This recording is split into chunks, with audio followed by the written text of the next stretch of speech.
मतदारांच्या काय समस्या आहेत जे तुमच्या समोर येत आहेत? मतदारांना फक्त परिवर्तन पाहिजे. ते म्हणतात आता पुष्कळ झालं. गेल्या 15 वर्षापासून महानगरपालिकेमध्ये एक हाती सत्ता होती. आता त्यांना परिवर्तन हवं आहे, कारण भ्रष्टाचारापासून त्यांना मुक्त व्हायचं आहे. रद्द करून एक वेगळं हे करून आपण त्यांना शास्ती न लावता घरपट्टी नियमित करून घेऊ. त्यासाठी जिकडे ज्या सरकार दरबारी आपल्याला उपाययोजना करायच्या त्या सर्व आम्ही मार्गी लावू. लखपती योजना याकडे कशा प्रकारे बघता तुम्ही? आता ऑलरेडी एक जे योजना चालू आहे तर त्यामध्ये अजून एक भर पडणार आहे. लखपती करायचा विषय मांडला आहे. त्या महिलांनी फार गरजेचं आहे, कारण महिलांकडनं कोणते प्रश्न तुमच्या समोर येतात? महिलांकडनं प्रश्न असे आहेत की रस्त्याची समस्या आहे, गटाराची समस्या आहे, त्याच्यानंतर हे जे त्याचप्रमाणे रोजगाराच्या काही समस्या आहेत, काही बचत गट आहेत, त्यांना पाठबळ देण्याची गरज आहे. आणि आता लखपती दीदी जे आहे त्याच्यातून महिला सक्षमीकरण हे नक्कीच होणार. टॉप 10 महाराष्ट्र न्यूज चॅनल मधून मी दीपक कोटेकर. कालच वसई विरार शहर महानगरपालिकेच्या प्रचार सभेला देवेंद्र फडणवीस यांची सभा झालेली आहे. देवाभाऊनी आता ज्या लाडक्या बहिणी आहेत त्यांना लखपती बनवण्याचं आश्वासन दिलेलं आहे. आपल्या सोबत प्रभाग क्रमांक 12चे उमेदवार आहेत. जाणून घेऊया त्यांचा प्रचार कशा प्रकारे चाललेला आहे. कारण आपण जर पाहिलं तर काल देवाभाऊ हरित पट्ट्याविषयी पण बोललेले आहेत. जाणून घेऊया. सुरुवातीला मी भूपेश राऊत यांच्याकडे जाणार आहे. राऊत साहेब, तुम्ही ज्या पट्ट्यात राहता हा हरित पट्टा आहे. हा हरित पट्टा वाचवण्यासाठी देखील त्यांनी एक पाऊल पुढे उचललेलं आहे. काय समस्या आहेत या हरित पट्ट्याच्या? गेल्या 35 वर्षापासून या ठिकाणी बहुजन विकास आघाडी या पक्षाची सत्ता आहे. तर बहुजन विकास आघाडी या पक्षाने हरित पट्ट्यासाठी काहीच केलं नाही. बरोबर. बहुजन विकास आघाडीबद्दल आम्हाला काही बोलायचं नाहीये. आता आम्ही काय करणार ते आम्ही बोलणार आहोत. आम्ही या हरित पट्ट्यामध्ये तसं बघितलं तर कोणत्या प्रकारच्या नवीन बिल्डिंगला म्हणजे परमिशन देण्यासाठी आम्ही विरोध करणार. बरोबर. हरित पट्टा आपल्याला राहायला पाहिजे. पर्यावरणासाठी प्रयत्न करणार. विकास कामं जी आहे, कुठची रस्त्याची कामं रखडलेली आहेत, फक्त पॅचवर्क झालेलं आहे. बरोबर. तर नवीन रस्ते बांधणार. आरोग्याच्या दृष्टीने जी काय आम्हाला व्यवस्था करायची ती करणार. त्यानंतर त्यानंतर एक विजेचा मोठा प्रश्न आहे. EHV स्टेशन आहे, त्याचं मारंभ पाडण्यामध्ये काम सुरू आहे. ते लवकरात लवकर पूर्ण करून लोकांना विजेचा प्रश्न मार्गी लावून देणार. आता तुम्ही प्रचाराला फिरताय तर मतदारांचा कौल काय सांगतोय? मतदारांच्या काय समस्या आहेत जे तुमच्या समोर येतात? मतदारांना फक्त परिवर्तन पाहिजे. ते म्हणतात आता पुष्कळ झालं. गेल्या 15 वर्षापासून महानगरपालिकेमध्ये एक हाती सत्ता होती. आता त्यांना परिवर्तन हवं आहे, कारण भ्रष्टाचारापासून त्यांना मुक्त व्हायचं आहे. आणि सर्व कामे, जनतेची जी कामं आहेत, मूलभूत गरजा आहेत, त्या मार्गी लागल्या पाहिजेत.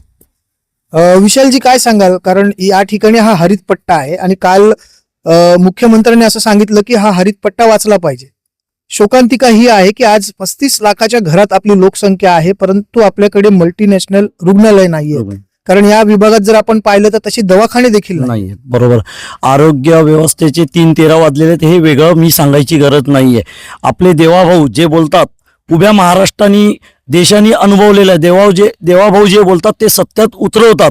त्यासाठी हरित पट्ट्यासाठी जे जे प्रयत्न आपल्याला लागणार आहेत ते करणार आहे. हरित वसई हा जो मूळ आपली गाभा आहे तो पूर्णपणे तसाच ठेवून त्याच्यामध्ये आपली कुठलीही डेव्हलपमेंट न करता जी जुनी घरं आहेत त्यांना घाबरवण्यात येतं का घर आपण दुरुस्ती करताना त्याला शास्ती लावली जातं. ती कुठल्याही प्रकारे तो रद्द करून एक वेगळं हे करून आपण त्यांना शास्ती न लावता घरपट्टी नियमित करून घेऊ. त्यासाठी जिकडे ज्या सरकार दरबारी आपल्याला उपाययोजना करायच्या त्या सर्व आम्ही मार्गी लावू.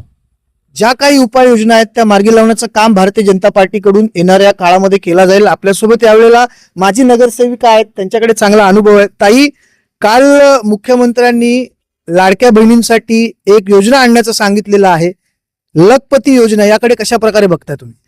आता ऑलरेडी एक जे योजना चालू आहे तर त्यामध्ये अजून एक भर पडणार आहे की त्या लखपती करायचा विषय मांडला आहे. त्या महिलांनी फार गरजेचं आहे, कारण महिलांना एक बेसिक स्थान मिळणार आहे की त्यातून ते लघु उद्योग म्हणा किंवा त्यांचा व्यवसाय करू शकतील आणि त्या स्वतःच्या पायावर उभ्या राहतील. हा फार मोठा निर्णय घेतलेला आहे की त्यांनी सगळ्या महिला सक्षमीकरण व्यवस्थित होईल. तुमच्याकडे एक चांगला अनुभव आहे. येणाऱ्या काळामध्ये अशी कोणती गोष्ट आहे जी पूर्वी झाली नाहीत आणि भाजप आल्यावरती करेल? सर्वच बाबतीत म्हणायला लागेल, कारण आता जर या पिरियडमध्ये बघाल तर सगळं वसई तालुका एकदम विस्कळीत झालेला आहे. रस्ता, पाणी, वीज ज्या आता मूलभूत गरजा ज्या आहेत त्या तर आपल्याला द्यायच्याच आहेत. त्यापेक्षाही आपल्याला एक प्रगतीच्या मार्गावर म्हणजे आता म्हणाल की बुलेट ट्रेन किंवा असं जे ॲडव्हान्समध्ये जो विस्तार करायचा आहे किंवा विकास करायचा आहे त्याची आता आपल्याला खूप गरज आहे आणि तो भाजप आपल्याला केंद्रातून आणि राज्यातून जो फंड येईल आणि आपल्या नगरपालिकेतून असे या त्रिगणी संगमाने हा विकास विकसित होईल आणि आपला वसई तालुका हा पूर्ण छान होईल. वसई तालुका छान होईल. ताई, काल मुख्यमंत्र्यांनी IT हब सारखा विषय काढलेला आहे. एक नया वसई विरार हम बनाएंगे असं ते म्हणाले. तुम्ही IT सेलमध्ये काम केलेलं आहात.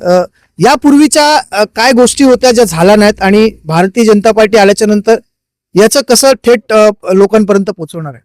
अगदीच वसई विरारमध्ये जे तरुण आहेत त्यांना इकडे रोजगाराच्या संधी इथे पाहिजे तशा उपलब्ध झाल्या नाहीत. त्यांना रोज लोकलचे धक्के खात मुंबई असेल, नवी मुंबई असेल तिथे जावं लागतं. काहींनी पुण्यामध्ये स्थलांतर केलेलं आहे, बरेच जण बँगलोरमध्ये स्थलांतर केलेलं आहे, कारण इथे IT हब नाहीये. तर लोकसंख्या पाहता IT हबची गरज आहे आणि IT हब झाल्यानंतर ग्रामीण पट्टा असो किंवा शहरी पट्टा असो तिथले जे तरुण तरुणी आहेत त्यांना वसई विरारमध्येच रोजगाराच्या संधी निर्माण होतील. त्यामुळे ह्या शहराचं आर्थिक म्हणतात ना की अर्थकारण सुद्धा बदलेल आणि आर्थिक सुद्धा प्रगती होईल. आणि तुम्ही ज्या पद्धतीने म्हणाला की IT सेलमध्ये काम केलेलं आहे, मी स्वतः कम्प्युटर इंजिनियर आहे, त्याच्यामुळे मी आधी 2 वर्ष जॉब केलेला आहे, त्यामुळे मला ह्याचा अनुभव आहे की आपल्याला रोजगाराच्या संधी वसई विरारमध्ये कधी उपलब्ध झाल्या नाहीत, मुंबई सारख्या ठिकाणीच उपलब्ध झाल्यात. परंतु आता वाढतं शहरीकरण आणि आपल्याकडे येणारं वाढवण बंदर असेल, त्याप्रमाणे कोस्टल रोड आहेत, शहरीकरण, चौथी मुंबई म्हटल्यानंतर चौथ्या मुंबईला IT हब हे मिळालंच पाहिजे. आणि आम्हाला विश्वास आहे देवेंद्र फडणवीस, मुख्यमंत्री देवेंद्र फडणवीस यांच्या नेतृत्वामध्ये आणि पंतप्रधान आदरणीय नरेंद्र मोदीजी यांच्या नेतृत्वामध्ये एक चांगलं IT हब ह्या वसई विरारमध्ये मिळेल आणि इकडचा प्रत्येक तरुण तरुणी ही सक्षम होईल. मतदानासाठी आता अवघे काही दिवसच उरलेले आहेत. प्रचार करताय, महिलांकडनं कोणते प्रश्न तुमच्या समोर येतात? महिलांकडनं प्रश्न असे आहेत की रस्त्याची समस्या आहे, गटाराची समस्या आहे, त्याच्यानंतर हे जे त्याचप्रमाणे रोजगाराच्या काही समस्या आहेत, काही बचत गट आहेत त्यांना पाठबळ देण्याची गरज आहे. आणि आता लखपती दीदी जे आहे त्याच्यातून महिला सक्षमीकरण हे नक्कीच होणार आहेत. महिलांच्या समस्या म्हटलं तर ह्या बेसिक समस्या आहेत. सार्वजनिक पण आता ठिकाणी तुम्हाला एक मुद्दा मिळाला ना की आता प्रचारामध्ये लखपती दीदी हा एक तुम्ही प्रचार करू. हो, तसं बघायला गेलं तर लाडक्या बहिणींमुळे म्हणजे योजनेचा फायदा हा महिलांना झालेलाच आहे, तसा लखपती दीदीचा सुद्धा फायदा होईल. आणि येणाऱ्या काळामध्ये नक्कीच आम्हाला विश्वास आहे इकडची महिला सुद्धा तितकीच सक्षम होणार. आता काल म्हणाल्यानुसार लखपती दीदींचा किती फायदा होणार हे आपल्याला 16 तारखेलाच कळेल. परंतु भारतीय जनता पार्टीचे उमेदवार आता आपल्याला जोशामध्ये आणि आनंदाने पाहायला मिळत आहेत. काल देवेंद्र फडणवीस यांची सभा झाल्याच्या नंतर यांचा जो उत्साह आहे तो दुगणित झालेला आहे. असं असताना 15 तारखेला मतदान आहे. घराच्या बाहेर पडा, जास्त प्रमाणात मतदान करा. Top 10 Maharashtra news, Vasai Virar.